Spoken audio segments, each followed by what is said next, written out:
주기님, 근데 재무제표를 열심히 보면 돈을 더 벌 수 있나요?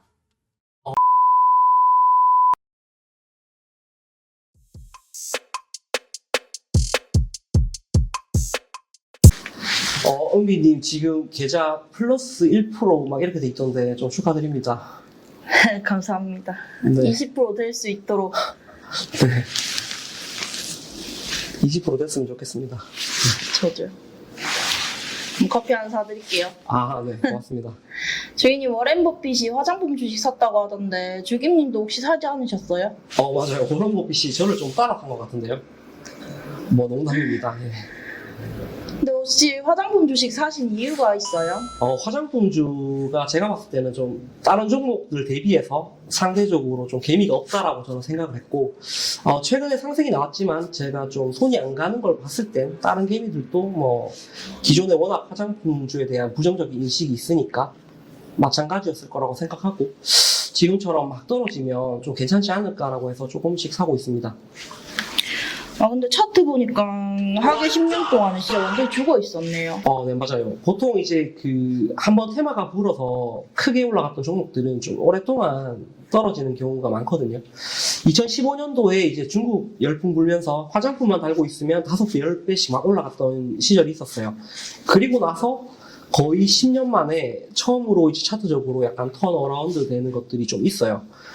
물론 이제 VT라든지 실리콘2 이런 종목들은 워낙 많이 올라간 종목도 있지만, 아직까지 그래도 이제 고개를 들고 있는 종목들 중에서는 한번 도전해보면 괜찮지 않을까? 저는 그렇게 좀 생각을 합니다. 진짜 오래 걸리긴 하네요. 네. 근데 개미가 없다는 이유가 전부인가요? 아닙니다. 차트적으로도 좀 턴어라운드 되는 것들도 있고, 그리고 이제 재무적인 것들도 조금 괜찮게 나오는 게 있고요. 그리고 시장 상황도 괜찮아요. 예를 들면 지금 일본이랑 미국 같은 경우 주식시장이 거의 신고가 영역에서 위아래로 놀고 있거든요. 그러면 아무래도 돈을 벌어두는 사람들이 많을 거고, 그러면 자연스럽게 소비를 좀 하게 되겠죠. 그리고 그 화장품, 스킨케어라든지 이런 것들이 제가 봤을 때 미국에서는 좀 그게 잘 안 하더라고요. 근데 이게 아마 제 생각에는 좀 이런 트렌드의 좀 시작이라고 좀 보여지고, 아마존이나 이런 데 보면 한국 기업들이 지금 다 화장품 거의 상위권 독식하고 있거든요. 그래서 저는 좀 괜찮다라고 생각하고, 전체적으로 다 고려를 해서 좀 사고 있는 편이라고 생각하시면 됩니다. 저 지금이라도 좀 살까요? 종목들마다 조금씩 다르겠죠. 좀 이렇게 뜯어보고 괜찮다라고 하는 것들은 지금 또 괜찮지 않을까? 저는 그렇게 생각합니다. 오늘은 돈 버는데 꼭 필요한 사업 보고서 보는 법을 알려주신다고 하셨잖아요. 네, 맞아요. 꼭 이 정도는 봐야 되는 것들을 조금 이야기 드리려고 합니다. 근데 주기님, 제가 보면 사업 보고서 읽는데 시간을 가장 많이 쓰시던데 왜 차트 이야기만 하세요?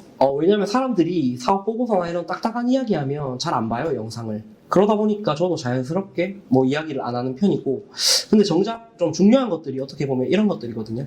그래서 꼭 필요한 이야기는 해야 될 것 같아서 오늘 조금 이야기를 드리려고 합니다.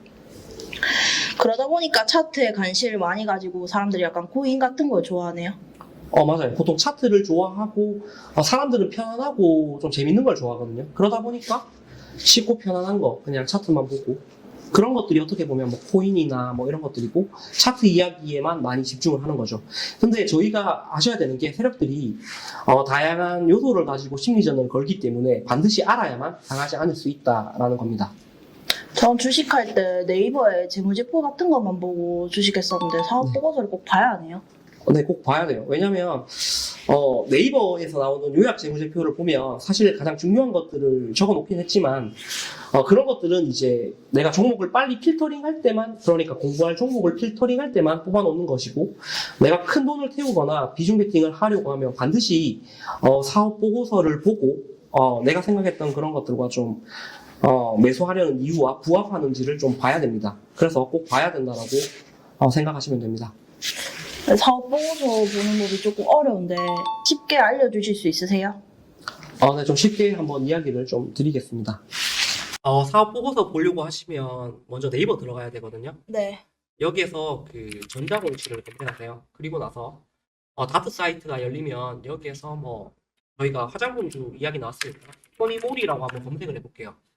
그다음에 이렇게 보고서가 나오는데 보이세요? 네. 여기에서 이제 그 가장 직전에 있었던 반기 보고서를 한번 열어볼게요. 보기만 해도 너무 어려운데요? 아, 네. 근데 이제 이거를 자꾸 보는 습관을 좀 만드셔야 돼요. 이게 어떻게 보면 공부인데 여기가 좀 진입 장벽이 높긴 해요. 근데 막상 보면 어려운 건 아니에요. 제일 처음에 봐야 되는 게 이제 주요 제품과 서비스입니다. 여기를 보시면 매출의 비중이 어디에서 많이 나오는지가 나와요. 근데 네. 토니모리 같은 경우는 이제 워낙 이름 자체에서 화장품 주식이라고 알려주지만 간혹 가다가 난 화장품 주식이라고 생각하고 샀는데 매출은 엉뚱한 곳에서 일어나는 경우가 많거든요. 네. 그래서 꼭 매출이 어디에서 일어나는지를 보셔야 돼요. 그래서 이걸 보고 50% 이상 매출이 있는 게 어떻게 보면 메인 업종이다라고 생각하시면 됩니다. 그리고 이제 두 번째로 봐야 되는 거는 바로 이 매출과 수주 상황이에요. 만약에 일본이랑 미국에서 수출이 잘 된다라고 해가지고 내가 화장품 기업을 샀는데 알고 보니까 이게 내수 기업이다라고 하면 내 생각된 아이디어랑 반대로 매수를 한 거잖아요. 네. 그래서 이제 어떻게 보면 이걸 확인하는 게 중요합니다. 그래서 토니모리 같은 경우는 수출이 조금 늘어나곤 있지만 전체적으로 봤을 때는 뭐 내수에 조금 더 비중이 높은 기업이다라고 볼 수가 있겠죠. 그래서 이런 것들도 봐야 됩니다. 그리고 수주 상황도 봐야 되는데 이제 직접적으로 제품을 판매하기 때문에 수주의 성격을 띠지 않기 때문에 토니모리는 없어요. 근데 다른 기업들은 보면 수주 잔량이라는 게 있고 그 수주 잔고 총액을 보면서 직전 분기와 지금 분기를 좀 비교해서 수주 잔고가 늘어났는지를 보면 조금 매출이 증가할 거다라는 음. 것을 조금 감을 더 잡아갈 수가 있어요. 음. 네, 그렇게 해서 이제 보시면 되고요. 그 다음 봐야 되는 거는 이제 재무제표인데요. 재무제표에서는 크게 이제 재무상태표라는 게 있고, 재무상태표는 자산, 그 다음에 부채, 그리고 자본, 이 세 가지를 기본적으로, 그러니까 뭐 PBR 베이스 된 거죠. 이걸 보면서 직전 분기 대비해서 자본이 늘어났는지, 자본은 순자산이라고 이해하시면 되고, 이게 좀 늘어났는지, 부채는 줄어들었는지, 이런 것들을 좀 보면 됩니다. 자본이 늘어나는 경우는 뭐 시비를 발행해서 주식을 팔아도 조금 이렇게 자본이 늘어나는 경우도 있고요. 네. 뭐 여러 가지 이제 변동이 있어서 이런 것들을 좀 참고하시면 됩니다. 그리고 이제 포괄손익 계산서를 봐야 되는데요. 이걸 보면 이번 분기에 얼마나 매출이 일어났고 영업이익과 당기순이익이 어떻게 되는지를 좀 볼 수가 있어요. 좀 이제 자세하게 보려고 하면 뭐 현금 흐름표 같은 걸 보면 좋은데요. 현금 흐름표를 보면 이제 당기순이익과 영업이익이 이제 흑자가 났는데 왜 당기순이익이 줄어들었을까? 이런 경우가 많거든요. 네. 그거에 대해서 좀 자세하게 나옵니다. 뭐 예를 들어서 이자를 좀 지급을 많이 했다라든지 아니면 뭐 회계상 처리라든지 여러 가지 이제 조금 현금에 대해서 어떻게 보면 나가고 들어오고 이런 것들을 자세하게 볼 수 있거든요. 어찌됐든 이 재무제표는 반드시 뜯어봐야 되고 이 재무제표에서도 이제 저희가 이제 가장 뭐 많이 당황스러워하는 게 영업이익은 흑자가 났는데 당기순이익은 좀 손실이 나는 경우거든요. 네. 그래서 이런 것들을 보면서 조금 이유를 찾아가면 아무래도 멘탈 관리에 도움이 됩니다. 뭐 예를 들어서 가장 많이 당기순이익이 빠지는 경우는 환차손이라든지 아니면 뭐 금융원가라고 되어 있는 게 어떻게 보면 이자 비용이거든요. 음. 부채 비율이 높은 기업들은 이런 이자 비용이 많이 나가면서 뭐 이렇게 좀 빠지기도 하고 네네. 뭐 법인세를 많이 내는 경우도 있고 뭐 여러 가지 좀 이유 때문에 단기 순이익이 좀 줄어드는 경우가 있어요. 그래서 어떻게 보면 이 사업 보고서를 볼 때는 이 재무제표를 꼭 보셔야 된다라는 겁니다. 그리고 이제 다음으로 또 이제 보면 좋은 거는 이제 여기 보시면 주주에 관한 사항이거든요. 여기에서 이제 지분을 어떻게 많이 보유하고 있는지를 보면 좋은데 아무래도 이제 주식수를 대주주가 많이 보유하고 있으면 아무래도 기업이 좀 우량하고 괜찮다라고 보면 좋거든요. 음. 왜냐면 이제 그 기업의 주식을 많이 보유하고 있다라는 거는 내가 주식을 많이 안 팔아먹었다라는 거거든요. 그 어. 이유가 있다라는 거죠. 왜냐면 주식을 안 팔아먹은 이유는 더 올라갈 거라고 생각하고 괜찮다라고 생각하니까 이제 안 팔아먹는 거잖아요. 대주주가요? 네네. 어. 보통 이제 이 지분이 낮아지는 거는 이제 주식을 많이 팔아먹거나 뭐 시비를 많이 발행하거나 이런 경우 상대적으로 좀 희석이 되거든요. 그래서 그건 어떻게 보면 좀 괜찮은 기업이라고 볼 수 있는 잣대가 되는 거죠. 그래서 주주에 관한 사항도 체크해 주시면 좋고, 그리고 이제 타법인 출자 현황도 보시면 좋은데요. 여기는 이제 그 기업도 현금만 들고 있는 게 아니라 투자를 해요. 네.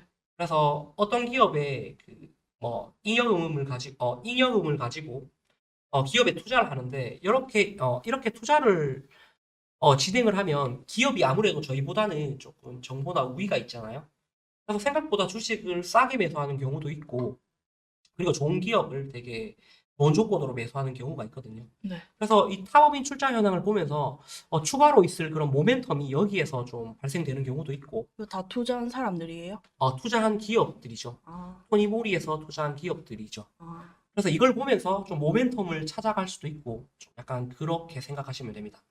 그래서 제가 오늘 이야기 드렸던 5가지는 사실 뭐 투자할 때 기본적으로 보신다라고 생각하면 돼요. 그 외에도 이제 뭐 시간이 되면 전부 다 한번 보면 좋지만, 네. 저는 5가지는 이제 꼭 확인을 하는 편입니다. 이렇게 이해를 하시면 될 것 같아요. 이거 경영 참여는 뭐예요? 경영 참여는 이제 투자 목적인데요. 그냥 여기에서 밝힌 거죠. 뭐 단순 투자라는 거는 진짜 그냥 내가 돈을 벌기 위해서 투자를 한 거고, 경영 참여라고 되어 있는 것은 이제 그 기업을 이제 그러니까 돈을 좀 내주면서 같이 좀 사업적으로 시너지를 좀 내보려고 한다라고 이해하시면 돼요. 그래서 질문 되게 좋은 것 같아요. 그래서 이런 것들을 보면서 좀 참고를 하면 되고요. 근데 또 너무 있는 그대로 믿으실 필요는 없어요. 단순 투자라고 했다가 뭐 또 바뀔 수도 있으니까. 네네. 항상 참고를 하시면 좋을 것 같습니다. 네, 알겠습니다. 근데 좀 어려운 것 같은데 제가 투자한 종목들과 한번 매칭해서 한 번 더 공부해봐야 되겠어요. 진짜 좋은 자세입니다. 네. 그리고 재무제표를 보면 멘탈 관리에도 도움이 좀 되고, 세력들은 차트뿐만 아니라 재료나 이런 재무제표를 가지고도 끝없이 심리전을 해요. 예를 들면 진짜 저희가 아셔야 되는 게 이런 게 있어요. 이 재무제표를 가지고도 심리전을 많이 하는데 계속해서 이렇게 주가가 슬금슬금 올라가다가 흑자 좋은 영업이익을 냈는데도 불구하고 주가가 이렇게 빠지는 경우가 있어요. 그리고 반대로 주가가 슬금슬금 빠지다가 적자 공시가 나고 여기가 바닥이고 또 이렇게 올라가는 경우가 있거든요. 그래서 재무제표로도 충분히 심리전을 걸 수 있기 때문에 이런 부분들을 어찌됐든 알고 있어야만 좀 도움이 된다라는 겁니다. 오늘 내용 어려운 것 같았는데 실제적으로 저한테 많이 도움된 것 같습니다. 네, 은미님 도움되고 고생하셨습니다. 네.